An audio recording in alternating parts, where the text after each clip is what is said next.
Tao Yuanming was the outstanding poet of the 800-year period from the Han Dynasty to the Southern and Northern dynasties. He would climb the mountain to a spot with a commanding view and shout out whatever was in his heart. And when he picked up his writing brush to write poetry, the words would flow like water. Tao Yuanming spent most of his life near his own birthplace, and traces of his presence can be found all across the LUSHAN area.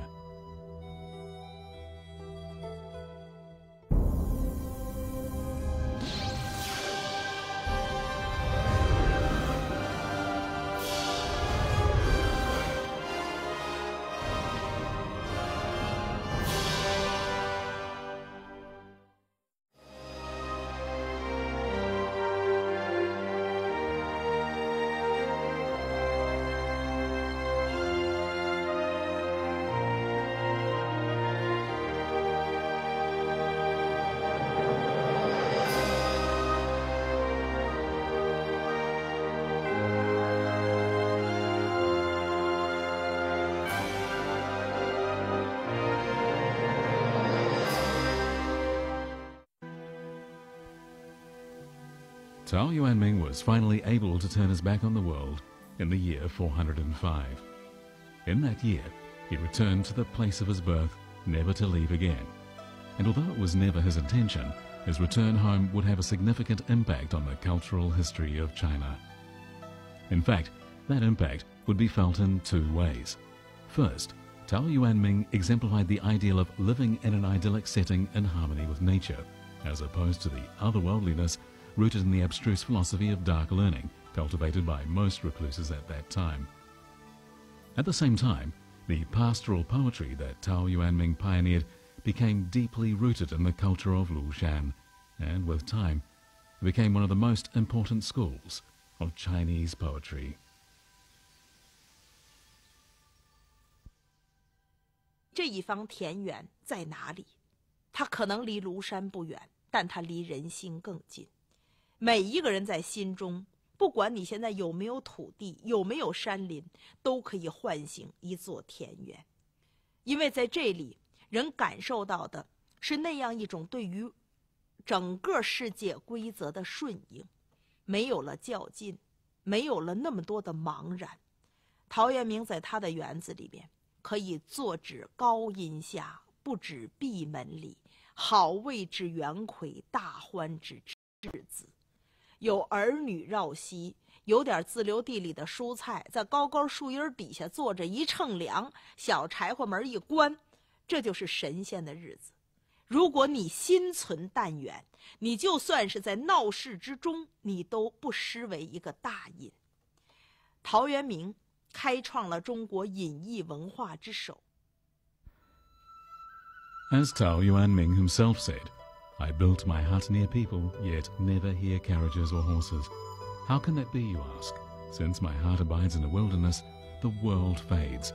In fact, if one truly wants to withdraw from the world, why not live on the land and grow all that one needs? Tao Yuanming could rise with the cock crow, practice self-cultivation, do his farm work, and go to bed at sunset. He could share a drink and discuss farming with his neighbors, and write poetry with his friends. And he could enjoy the special pleasure of being drunk. And when he had no liquor to drink, the mountain air and the breeze from the nearby lake could bring him peace. At his home, he had an old stringless zither which he always took with him when he went drinking with his friends. 他的琴，据《南史隐逸传》记载，叫做素琴，名字很好听啊，朴素的素。但素到什么程度呢？就是一根琴弦都没有，说白了就是根木头。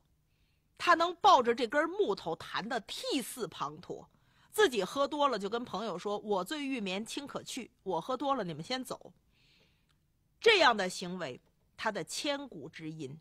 后来的李太白给他写诗说：“陶令去彭泽，茫然太古新。大音自成曲，但奏无弦琴。”他说，自从他把自己从彭泽令这个任上召回以后，他已经心皆茫然太古，对这样一个赤子天真、情怀烂漫的人来讲，他在山野获得自由，他听着天籁入心，松风和鸣，他要琴弦何用？ As Tao Yuanming himself said, I have established such a deep rapport with my zither that I have no need of strings to play it. What he was describing is an inner state transcending the bounds of sensory experience, a state that not everyone is capable of attaining. By this time, Tao Yuanming had come to the notice of someone living on the northern foothills of Mount Lu. He was the learned monk Huai Yuan at Donglin Temple. Before long, a meeting would take place that gave rise to an idiom that is still widely known today: 3 men laughing at Tiger Stream.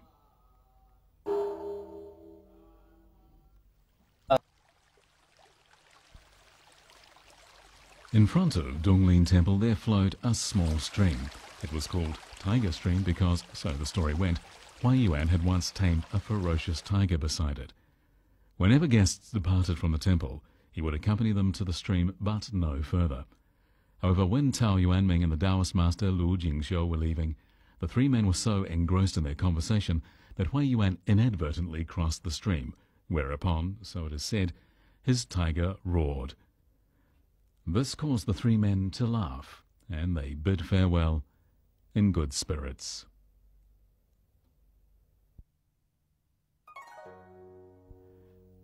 This story was the subject of numerous paintings and articles by scholars in the Tang and Song dynasties.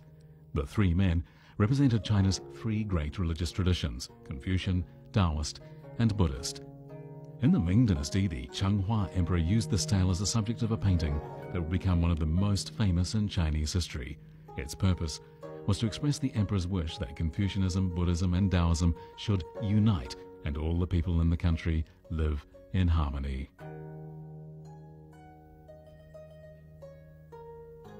People have given expression to their hopes through legends since ancient times.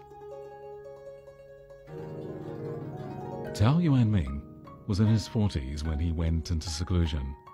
Lu Xiaojing was just 19 when the famous meeting occurred.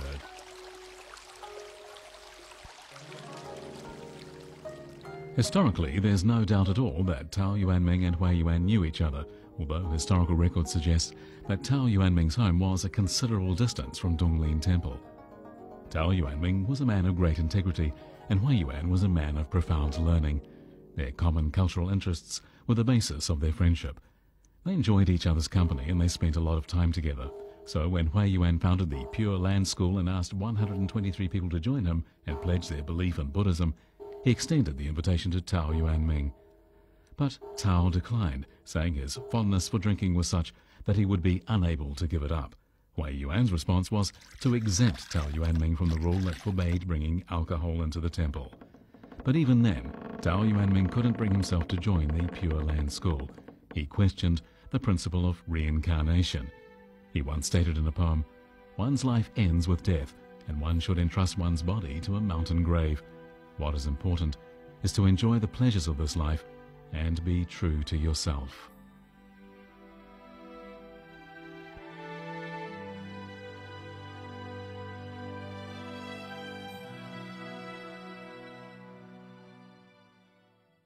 Tao Yuanming was the outstanding poet of the 800-year period from the Han dynasty to the southern and northern dynasties. He would climb the mountain to a spot with a commanding view and shout out whatever was in his heart. And when he picked up his writing brush to write poetry, the words would flow like water. Tao Yuanming spent most of his life near his own birthplace, and traces of his presence can be found all across the LUSHAN area.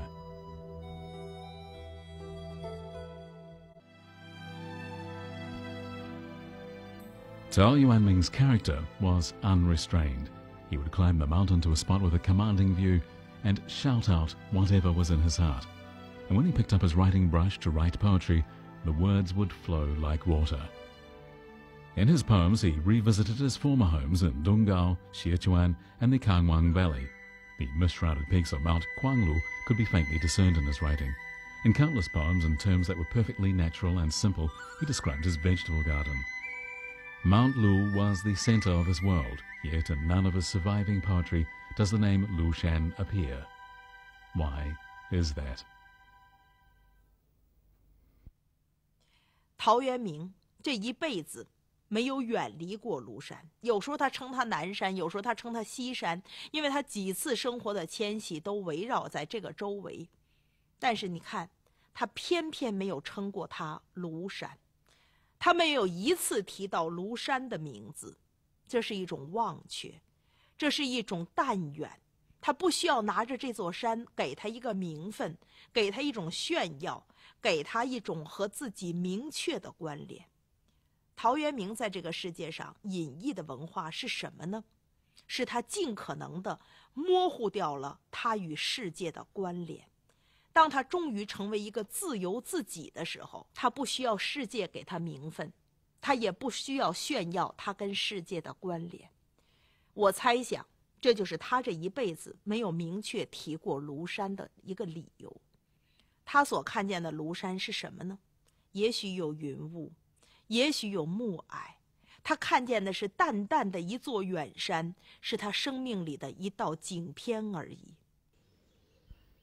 Today, on a mountain path in Tao Yuanming's hometown of Shangjing, there's an imprint in the form of a human body. Legend has it that the impression was left by Tao Yuanming when he slept there one night, too drunk to reach his home. At the entrance to the village of Lili Tao, there is a simple stone bridge built during the Wei and Jin period. On it are carved the characters Chai and Sang. The locals believe that Tao Yuanming crossed this bridge to enter the village. There are traces of Tao Yuanming's presence all around Mount Lu, and legends about him abound. He banished the intrigues of court, the tumults of the world, and the aspirations of his youth to the far side of the wicker fence that surrounded his humble home. And within the bounds of that fence, he put his mind at ease and drank to his heart's content. But was he really able to cut himself off completely from the world? In the year 421, Liu Yu, the general Tao Yuanming had once served under, overthrew the Eastern Jin dynasty, executed the emperor, and established the Liu Song dynasty. That same year, Tao Yuanming changed his name to Tao Qian, and the following year he wrote a 400-word essay, Peach Blossom Spring. We have no way of knowing for certain whether there was any connection between the overthrow of the Eastern Jin, Tao Yuanming's changing his name, and his writing of Peach Blossom Spring. But one thing we can be sure of is that what Tao Yuanming describes in Peach Blossom Spring is completely divorced from the realities of life in China at that time.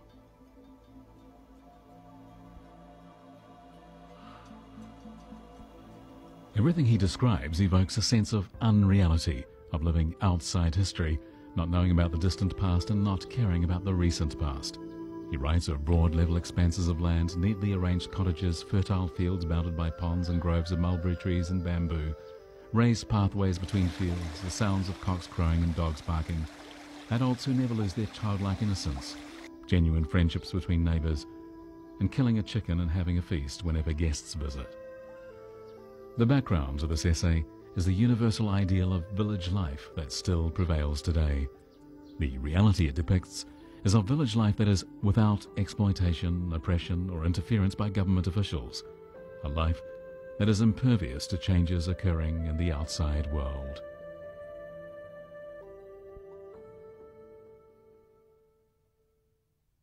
以冲淡闲远之志，写愤世嫉俗之情，就是文章本身写得非常的清新淡雅，但是内里包含着一种可以穿透到内心的、穿透到心灵的一种对时事、对社会的某种程度的不满。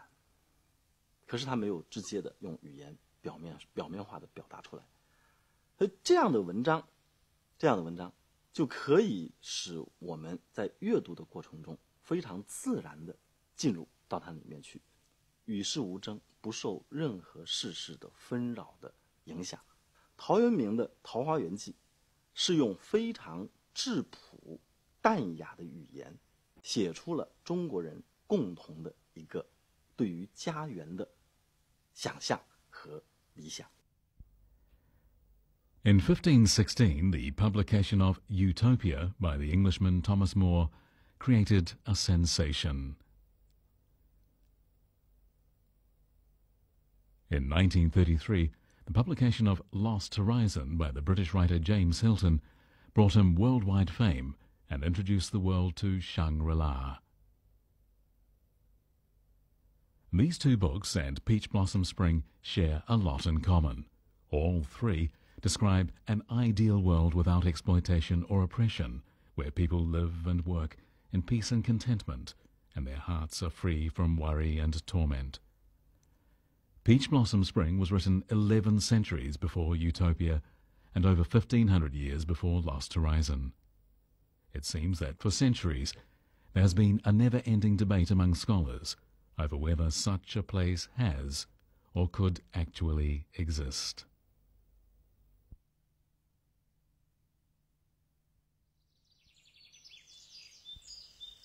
Every year during the hottest part of the summer, the swallows visit Kangwang Valley to mate.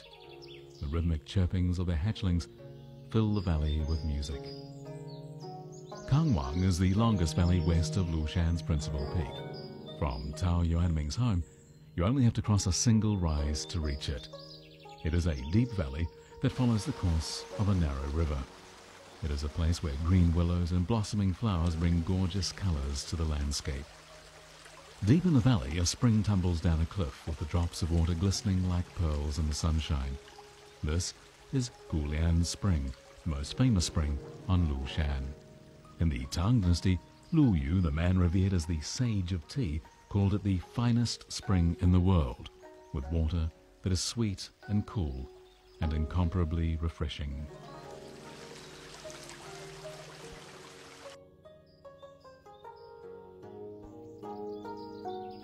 Kangwang Valley was originally called Lushan Ridge, but when Qin Shi Huang, the first emperor of the Qin dynasty, conquered the state of Chu, Kangwang, the heir to the Chu throne, fled here.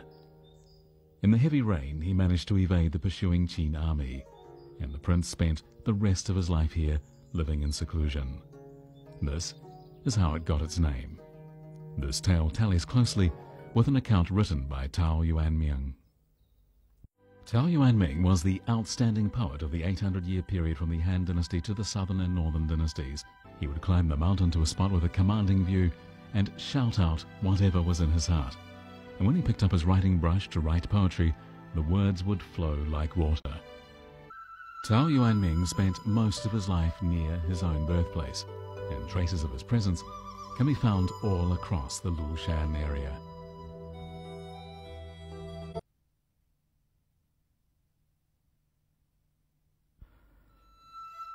Tao Yuanming spent most of his life near his own birthplace, and traces of his presence can be found all across the Lushan area.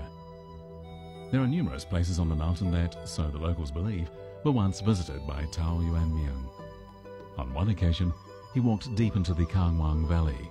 From time to time, he came across a farmhouse and was always invited inside and treated as an honored guest. He taught the children and learned from the older people, and whenever he felt his heart filling with emotion, he calmly put his feelings into writing. The environment and atmosphere of the Kangwang Valley inspired in Tao Yuanming a brand new means of articulating his vision of an ideal life. In a corrupt society where misfortune lurked at every turn, the most one could hope for was to live an ordinary, tranquil life free from outside interference.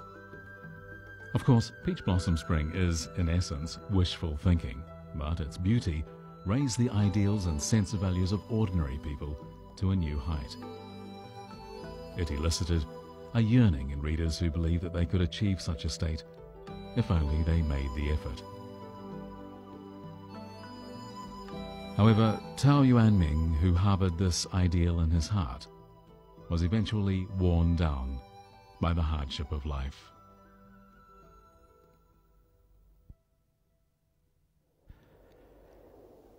In the autumn of the year 427, with the winter cold about to set in, Tao Yuanming had a premonition that his end was near.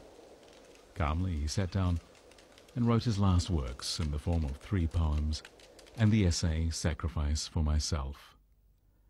His dying wish was that he should be buried in a simple grave with no burial mound and no trees planted around it. It remained his belief that a person's coming and going should be in harmony with nature. Significantly, in his old age, Tao Yuanming read the classic of mountains and seas. Afterwards, he wrote the lines, Jing Wei tried to fill the sea a pebble at a time. Xing Tian continued to fight even after his head was cut from his body. Fierce determination can never be quenched. It seems strange that this recluse, having spent half his life tilling the soil, would suddenly be overcome by such a sense of resolve at the very end of his life. 2 months later, he died at his home.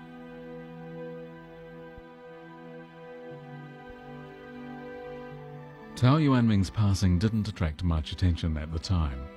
To his contemporaries, he was a commoner with a fondness for alcohol and a talent for poetry.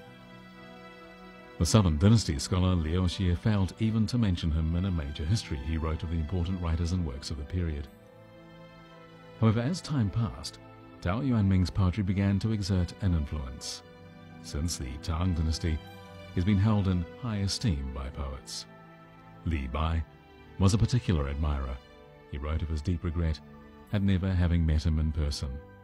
Instead, however, he expressed his admiration in verse. A gentle breeze enters through the window of a man who calls himself a descendant of Emperor Shi. Would that I could go to his home and meet this extraordinary, ordinary man.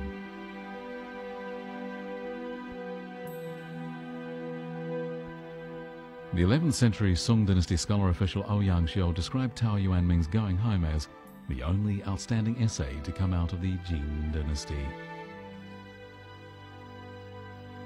The great Song Dynasty statesman Wang Anshi said of Tao Yuanming's poetry, "From the Jin Dynasty to the Song, no poet can match Tao Yuanming for phrasing and word selection." The poet and general Xin Qiji wrote, "Only Tao Yuanming could put such lofty sentiments and deep meaning into such a simple phrase as picking chrysanthemums from the eastern hedge." Tao Yuanming was the outstanding poet of the 800-year period from the Han Dynasty to the Southern and Northern dynasties, and he was also a great essayist. There are 125 of his poems and 12 of his essays extant today.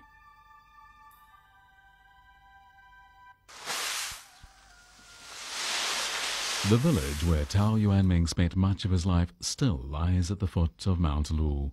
Many of its residents have the name Tao.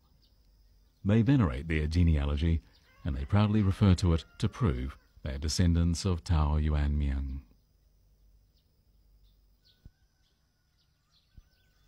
Tao Yuanming's grave is in a remote grove of towering cypress trees on a rise on Mianyang Peak in the Yu section of Lushan. It is marked by a gravestone that was placed there during the reign of Qing Emperor Qianlong. In accordance with his last wishes, Tao Yuanming was buried in a secluded spot so that his soul might rest in peace.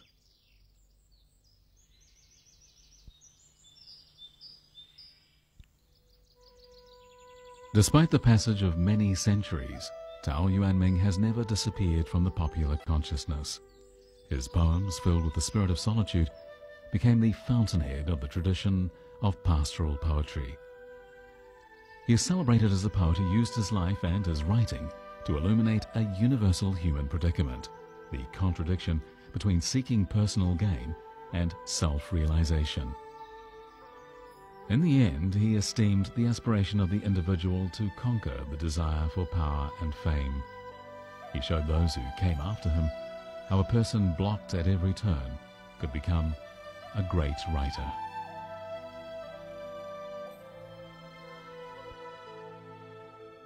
田园只在人心之中。我们在今天都相信，陶渊明的那轮斜阳，温暖了后世每一丛带霜的菊花。